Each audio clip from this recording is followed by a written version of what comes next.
Welcome back, everybody. We're going to conclude the break and we're going to hear from Alex Sena, a former SEDS at UM president and now systems engineer at Maxar. So he can go ahead and take it away and introduce himself a little better. Thank you. I'll get to a little bit more on an introduction slide, but yeah, I was a big part of SEDS back when I was at the University of Michigan. I'm here today to represent Maxar as a systems engineer. I'll be going over this theme of unlocking the promise of space. First, I'll get into a little about myself, go over some of the exciting and cool things that Maxar is doing as a company, also to provide some context about who we are and what we do. And then I'll get into some of the more personal notes. So why did I choose Maxar? Why systems engineering in particular, and then give some parting words of advice before I close up the presentation. All right, let me get this. All right, so first, who am I? Let me actually move. I don't know if you guys can see the speaker window. Okay. So first, who am I? So I'm Alex. I was raised in Queens, New York. I went to the University of Michigan, where I got a bachelor's in aerospace engineering with a minor in physics, and I graduated in 2019. I stayed for an extra year to get my master's in space systems engineering from the class department in 2020. All throughout that time, I was a part of a lot of the groups that you've been hearing from today. You can see in the upper left, helping write the first clause proposal. Winning that first proposal got us to Houston and pretty much started up the team. So that was a really exciting thing to be a part of. On the upper right was pitching the Blue program at Michigan Space Forum in Traverse City during the BX-1 development phase. So you just heard from Blue. It's amazing how far they've come since that point, almost 2 years ago. In the lower left was when I was part of a controls lab in the basement of the FXB right next to the Kane lab, strapped into an Oculus Rift and a motion capture lab doing some ISS robotics work. The middle image, I think, was also seen during the opening remarks, but that was also when I was part of SEDS at UM. I think I was vice president or a grad student at that point. Sorry if you heard that was my lunch machine going off. But in essence, that was us at ASU. It was a great great to be a part of SEDS at that point. I'm happy to hear most of the people from that photo still speaking today. In the lower right-hand photo was when I was a part of BLiSS during the announcement of the Space Institute in front of our habitat mock-up with Dean Gallimore and former administrator Bridenstine. So now, since then, I graduated in the winter semester of 2020, so almost exactly a year ago. In August of last year, I joined Maxar as a systems engineer. So a lot of what I do is the stereotypical front-end systems engineering. I do a lot of requirements management, decomposition, traceability. I've been able to do a few cool trade studies, which have been a lot of fun, and do a lot of ConOps development as well. So getting a little bit more into what Maxar does, I think that this line summarizes it pretty succinctly, that we have integrated capabilities that connect Earth and space. So space infrastructure, actually building space-based technology with a lot of flight heritage, and then actually using Earth intelligence to make it useful. So actually using that information to inform Earth-based decisions. And these capabilities that we have allow us to answer new questions from space in a way that has never been possible before. Another succinct way of putting it is this idea that we make global information actionable and space accessible. So a lot of our space-based technology is designed specifically to make global information more actionable and accessible in the sense that any problem that you want a global perspective on, we build the capabilities and the intelligence that allow you to actually utilize it. So if you're an organization that wants to detect, monitor, or analyze anything on a global level, or even change at a global level, deliver any kind of broadband communication, or just advance your operations in space, those are all things that Maxar is capable of developing and pushing the boundaries on for you. Maxar may not sound like it's an old company because the name is relatively new. It only formed in about 2017. I'm personally part of what used to be called SSL, or Space Systems Raw, which can trace its heritage all the way back to 1948. So even though it's a relatively new name, it makes up a lot of different companies with a lot of different expertise that have decades of experience. All that experience is really spread out through the globe. We've got over 4,300 employees in more than 20 locations and customers in over 70 countries. And these are the numbers that I found the most staggering. So we have over 60 years of industry experience. And to me, the most important number is this: over 2,000 years of combined years in orbit. So our spacecraft have been up there almost as long as the calendar has been there, essentially. We have over 280 launches and 90 spacecraft currently in orbit. We have over 125 petabytes worth of just global imagery in our archive right now. And every single day we take 3 million square kilometers worth of imagery. All of this is to serve a bunch of different industries. So the defense and intelligence applications, we help with infrastructure planning and development, again, by giving that kind of bird's eye view perspective and monitoring change. This middle image might seem a little bit familiar because we also did help with the Suez Canal blockage that was happening with the Evergreen. So having that kind of immediate sensing capability is really helpful. So we really do help with this remote monitoring and risk mitigation. We can provide that kind of perspective no one else can.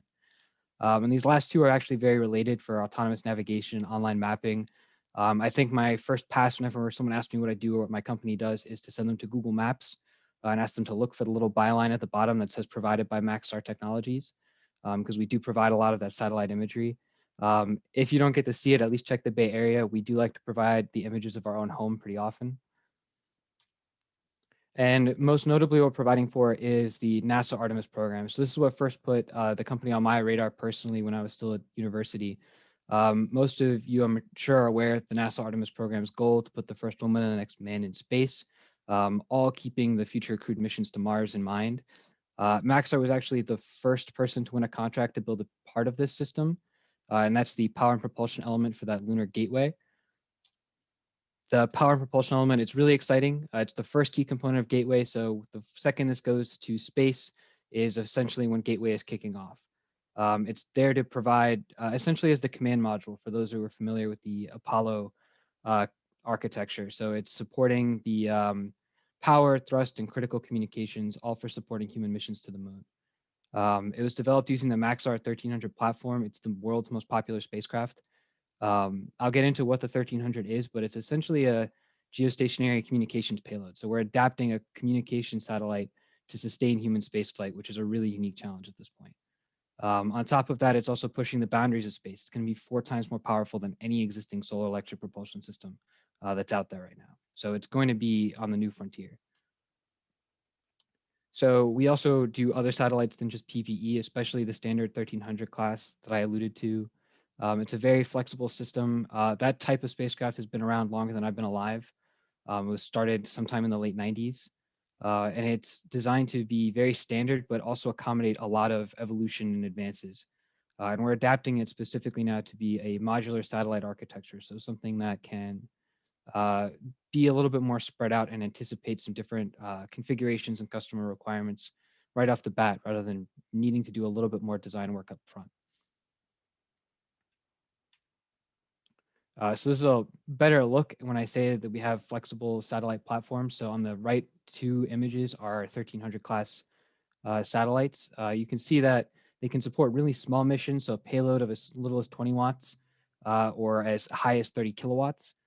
You can start off as small as a 102-inch cylinder, 1,300 kilograms, which I believe where it gets its name from, and then almost 3 or 4 times as much that with a 175-inch cylinder plus some comm panel extension, so it can be even taller than that. All of this uses the same standard product line processes. So you can come to us with a wide variety of different missions, and we can satisfy it using this one standard platform. Even just since joining the company, I think what's been fascinating is that we have in parallel some of these really small spacecraft and some of these incredibly large spacecraft that I'm still lucky enough to have been able to see in person before the pandemic hit. And it's in awe of, I'm in awe personally at the fact that some of the same engineers are working on it doing the same thing and that the same principles apply. So to us, a small spacecraft doesn't have the same definition as most, because I know a lot of people here work on CubeSats and little 2U or 2 kilogram payloads, but to us, 1300 is a very small amount compared to some of our large end spacecraft. We work on them all in parallel using the same philosophy each time. On top of this, we also do robotics and servicing. So I think the coolest stat that I learned when I started working here was that every robotic arm that's ever been to Mars was built by Maxar. We have a robotics division down in Pasadena, California. So even the Perseverance arm, we have a nice photo in the building of everyone holding up that arm before it shipped out to JPL for final assembly. What I think is also really cool is we're starting to use that technology to adapt to the market that we're most familiar with things like on-orbit satellite assembly or on-orbit servicing and manufacturing, essentially. Both of those are actually combined in one mission called OSAM that I'll get into in a little bit, but we're one of two NASA contractors who are working on that right now, essentially reaching that goal of on-orbit servicing, assembly, and manufacturing, which is what OSAM stands for. And it also enables that in-space transportation and space exploration. Personally, why I love this is how the Starship Enterprise gets built in Star Trek. It doesn't make sense to launch something that big. You have to be able to build things in space. And I really love that we're laying the groundwork for that every day. So on more of a personal note, that's more what the company does. I want to talk a little bit why I chose Maxar specifically. So the company culture is incredible. I really have a great work-life balance and amazing coworkers. Every day I interact with some of the most intelligent and kind people that I've ever worked with, aside from the SEDS people here, of course. And I get ownership over a lot of my projects. I think that coming right out of college into industry, I was shocked at how much trust was given to me and how much knowledge I was given to accomplish those tasks. It's a really great culture here that I feel like has already matured me in the short time that I've been here. And I'm not sure how unique that is, but it's something I really value here. I put a note for California and weather and lifestyle because I know this is a University of Michigan presentation. So I do want people to know that there are places in the world where winter only lasts a week and you can go hiking every single day. So someone who spent 5 years in Ann Arbor, I can tell you that it's great, and it's as great as you would think it would be. So that was a huge reason to come out here, not just for the company, but where it's located in Palo Alto. I was also enticed by a lot of the exciting and new programs. So OSAM that I mentioned, I was following that back when Maxar was still Space Systems Loral, and this program is still called Firefly. And just because I was fascinated for that same Star Trek question.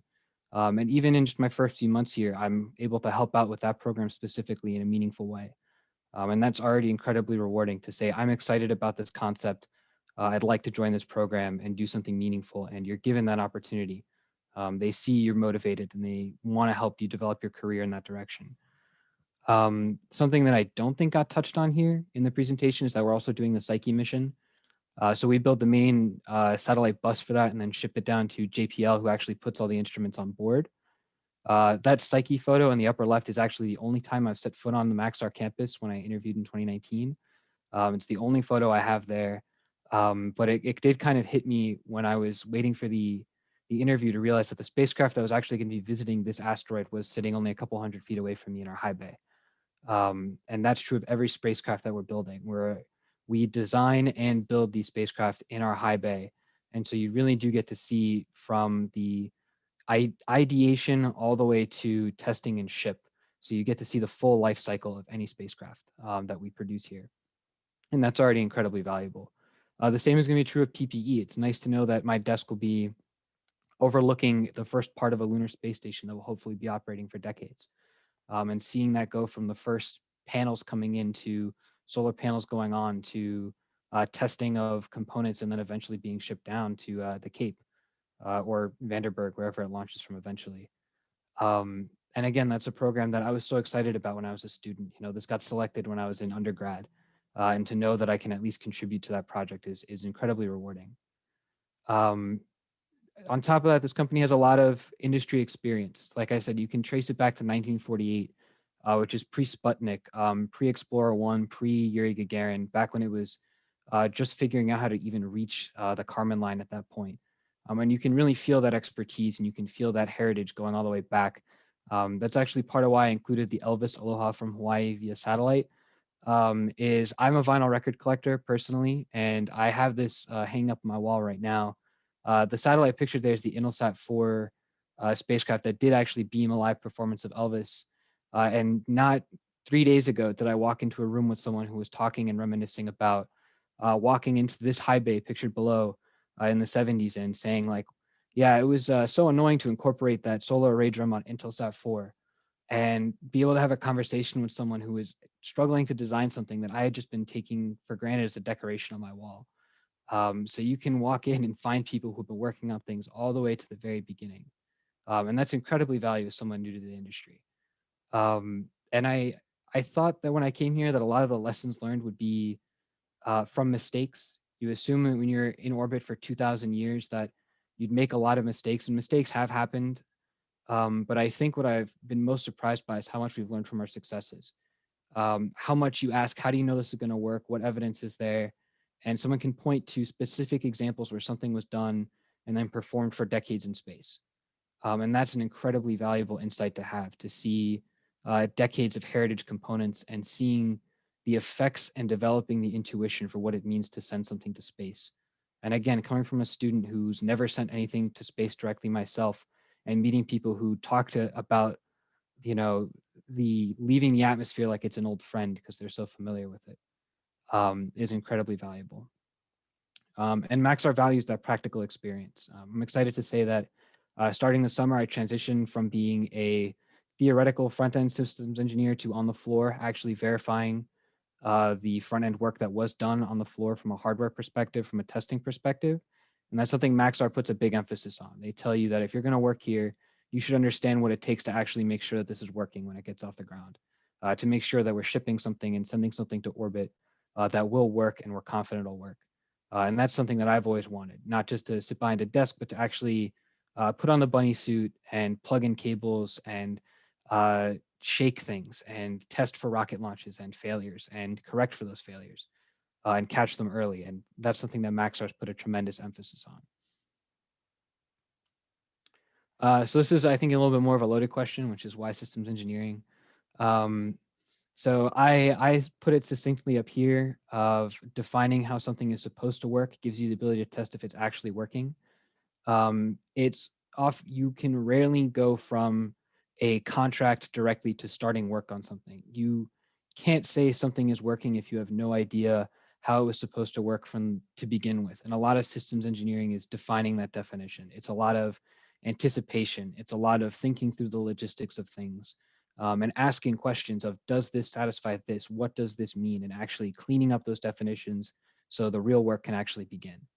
So I enjoy that work, but the real reason is because you get to see every part of the spacecraft. I have a very short attention span, and I don't think I could do thermal engineering for the rest of my life. I don't think I could do structural engineering for the rest of my life, but I like that I can hop into a conversation between a structural engineer and a thermal engineer and have to quickly learn about a problem with both of them or an overlap between both of their subsystems. Not only make sure that I understand it, but that they understand each other. And get exposure to a whole new field pretty much every week when something happens or there's a question, and I have to learn an entire new part of the spacecraft pretty much each week at this point, essentially. And eventually you gain a whole high level understanding of what the spacecraft actually is and looks like. And that's the value that I get from this, because I like the whole bigger picture of this.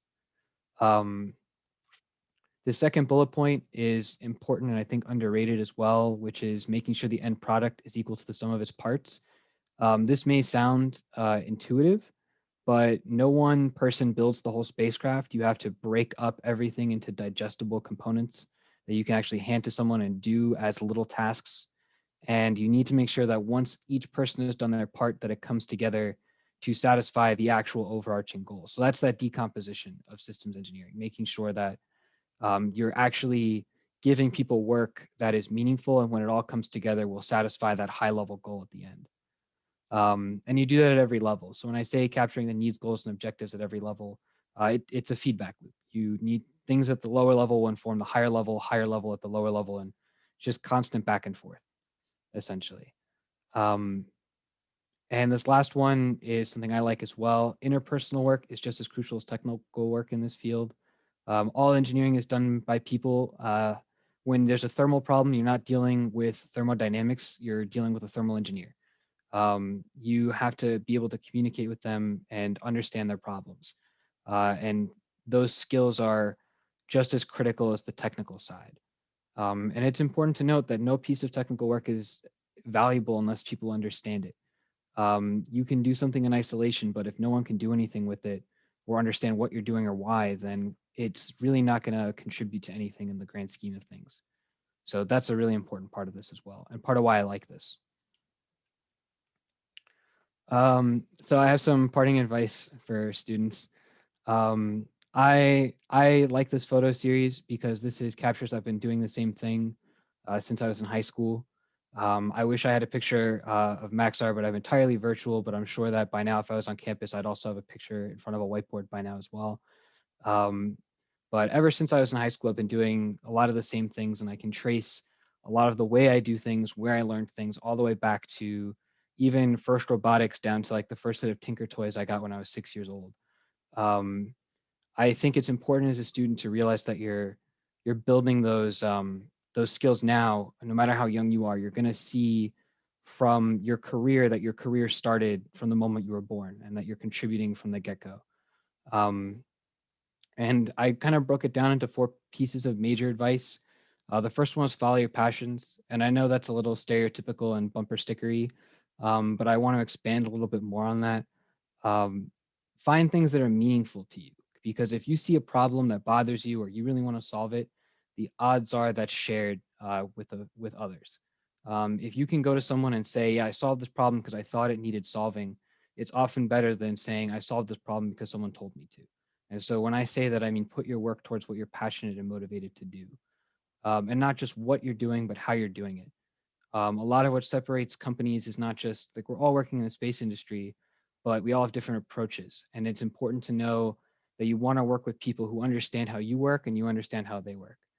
So part of why I like working at Maxar is I think a lot of the SEDS experiences I had, whether it was BLiSS or Blue, for example, a lot of what I learned there became very practical here at Maxar because a lot of the approaches, conversations were very similar and contributed to what I was doing, not just to what, but how.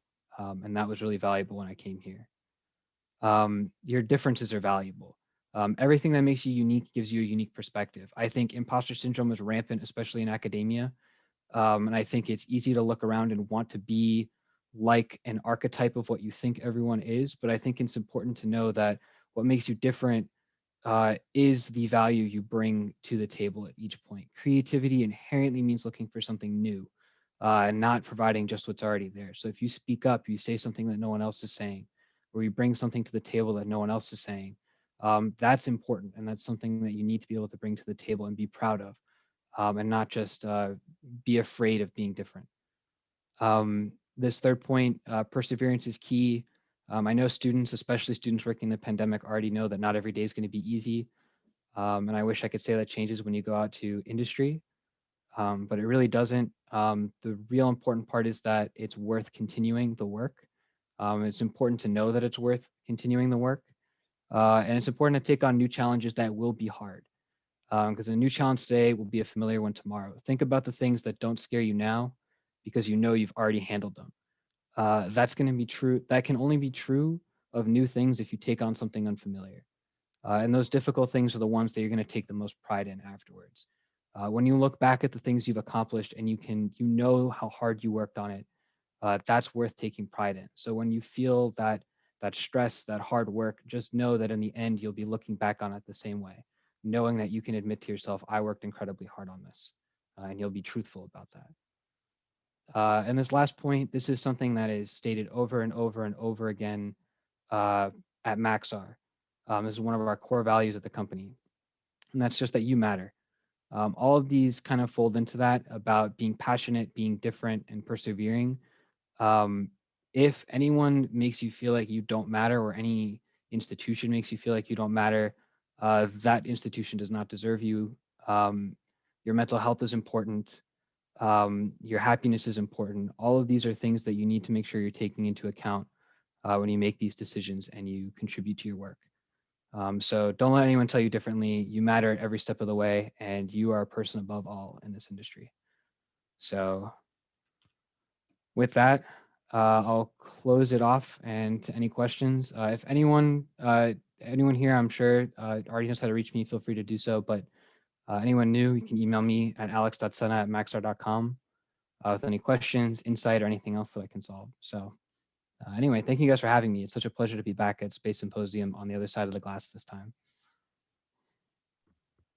Thank you so much, Alex. I just want to say I was not expecting that last slide, and I was like, oh my gosh, I get a little emotional. But yeah, I mean, I like, echo everything that you said. And so I really appreciate you, pointing out all of the things that like you know, back when you were here, like all the things that you experienced and how they can be brought back to like your job now for sure. There's a question to start off. Isha says, where do you see yourself in 5 years? So the classic Yeah. question will be Yes. posed. Well, first, hi, Isha. Congratulations on graduating. Yeah, I'm lucky that I do have a pretty proper outlook on where I'll be in 5 years. In all likelihood, I think that the goal has been the role of SEM, or Systems Engineering Manager, which is kind of the head of managing a spacecraft essentially from a systems engineering level. So the main authority on how a spacecraft is divided up from a subsystem level. So managing those interactions from a very high level, both from the customer to the system level, but also from the system to the subsystem level, and being very involved. It's similar to the chief engineer role on a lot of college projects, essentially. So there's program manager and chief engineer. Similarly here, there's systems engineering manager and program manager. So it's essentially a chief engineer equivalent. Over that comes from a few more years of experience that I have to get. So I do a lot of the systems engineering now, but I'll likely be working in at least a subsystem relatively soon, and then on the floor this summer. So essentially you need to be exposed to a few years of the spacecraft and a few years of the process before you can actually manage the entire process on your own. So that's hopefully where I'll be in 5 years, essentially. No problem, Misha. And then going along with that, so that's kind of like the position that you see yourself on. Do you have like a dream project that you want to work on? Yeah. It's interesting where I'm not sure when Psyche is launching, but knowing that that's within the 5-year timeline, PPE, like fingers crossed, 2024 is within, the 5-year timeline. I can't really say what project I would want to head up, but the fact that I know that all of the projects we're working here are, exactly as I mentioned, new challenges. The company has grown tremendously in the last few years, that if these are only the first step, I would be happy being on the second step of any one of these projects. So Psyche's paving the way for deep space exploration. I'd love to be on any deep space project. The same thing for human spaceflight. We are human rating a communication satellite. And once we've done that, that's an incredible place to go from there. So really anything in the category of our new development programs, I would say is a dream project at this point. I won't necessarily start naming moons in the solar system because I think that might be getting a little ahead of myself, but I think that people who know me know that I have certain projects in mind that I'm chasing specifically. Caesar also has a question. He's asking, what's the hardest part of day-to-day life at Maxar? Yeah. I think one of the things that makes us unique and powerful is also pretty frustrating sometimes, and that is the fact that we have a lot of experience, I think, that we can point to, that we often rely on in a lot of ways. So sometimes you'll wonder, how can we know this works? And someone who's been here for years will know that it works and can point to evidence that it works rather than proving it up front, essentially. So it can be frustrating to ask for logic when instead of logic, you are handed evidence, essentially. So it can be hard to develop a method rather than just looking at precedent. And so that can be hard as a systems engineer when your goal is anticipation, when instead you rely on testing and similarity. So that can get a little annoying. Not as much theory as there is practicality. And that can be a little frustrating for someone who wants more theoretical understanding.